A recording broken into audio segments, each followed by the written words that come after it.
Right, good morning guys. I hope you're all ready for today. Today we're going to be making Thai green curry, but I'm first going to show you how to do something called velveting. Now there are a lot of ways that you can tenderize meat. I like velveting for Chinese cooking, for Thai cooking, for any Asian cooking really. But I do like the whole concept of velveting. To me, it makes the meat very, very tender in a very, very short space of time. You could marinade as we did for the fajitas. You could pound it for tenderizing, but today I'm going to show you velveting, and then once I've shown you the velveting, I'm then going to show you how to make the rest of the curry. But the velveting will be in a separate video, as I would like to have that as a separate video for people to watch just on this technique. So let's get to it. Right guys, so what I've got here is I've got a bowl with 2 egg whites in it. Don't throw away your egg yolks. You can use them to enrich some scrambled eggs. You can use them to make custard, any kind of thing. Just make sure that you're planning this dish or velveting when you are going to be able to use your egg yolks. You can't keep them for very long, and if you freeze them, they go grainy. So try and plan your dishes together, or make something for dessert with them. So I've got the 2 egg whites in here, and I'm going to also add a tablespoon of corn flour, but I'm going to do that after I have whisked them. So I'm just going to take and I'm going to whisk this just so that we are loosening up the egg white. We're not making meringue, guys, so it doesn't actually matter. And we're just going to loosen this up until we've got nice bubbles forming. Then going to add a tablespoon of corn flour, and we're going to, oops, don't do it quite as viciously as I just did it. Incorporate that corn flour first, and then we're going to mix that up again. Don't worry about any little lumps or anything like that. It's really not going to make too much of a difference in the overall dish. So what this does is it actually tenderizes the meat without changing the flavor. So it's only going to change the texture. Sorry guys. And once we've got it's going to take a little bit of time. It's exactly the same as marinating. It actually takes a little bit of time for this to actually work on the meat. So once we've got that ready, I'm then going to move on to the chicken. Now what we're going to do is I'm just going to very quickly show you how I prepare the chicken breast. Now very often when the chicken is being butchered, they leave some cartilage in this section over here. So just make sure that there's no cartilage. We don't really want cartilage in our meat. Have a little bowl next to you so you can get rid of anything that you don't want. This chicken breast is relatively clean, so I'm just going to have a look and see if there's another one that I can show you. Right, great. This one over here has got a very distinct piece of sinew there, which will actually be a hard crunchy, and it doesn't soften because we're doing a very quick piece of cooking here. So what I'm going to do is I'm just going to make a little cut there with the point of my knife, just so I'm getting through that sinew. I'm then going to take the point of my knife, always away from you guys, so in the direction that you are not and your fingers are not, right? Just so that, and make sure that you've got the majority of that out. It doesn't matter if a little bit of it is there.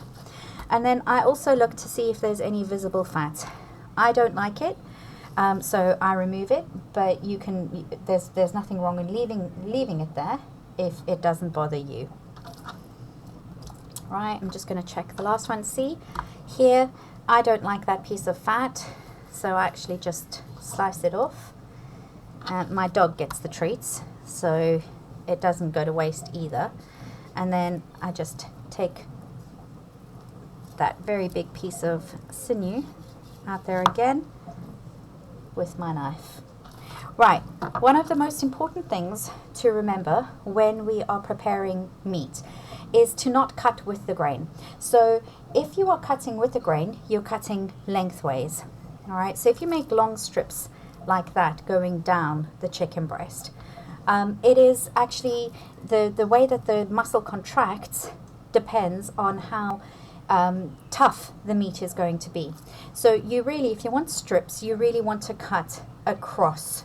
All right, you want to cut across the chicken breast. You can, if you're going to make cubes of meat, you can cut across and then cut lengthwise and then cut across the chicken breast. It all depends on what you're going to be using for. But because I'm making Thai green curry, I'm going to cut the breast this way, and I'm going to slide my knife. Now, you don't want the pieces too thin. You want them about, I'd say about a centimeter, I suppose. And you're going to keep going. You want nice sort of little steak pieces like that.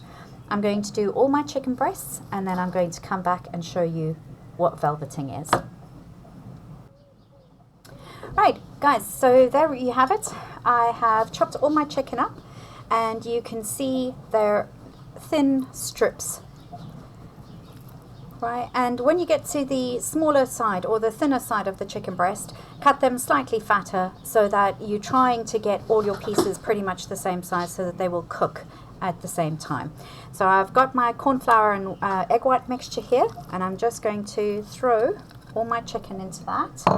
Now you can use a spoon or a fork, whatever you like. I really don't stand on ceremony when I'm in my own kitchen, and even in our kitchen at school, as you know, I always say to you, working with your hands enables you to feel textures.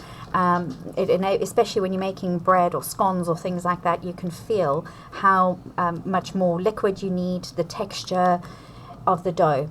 So there we have it. That is literally all that you are going to do.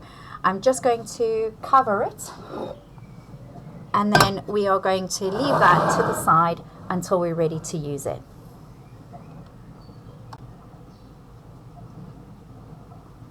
Right guys, so that's velveting.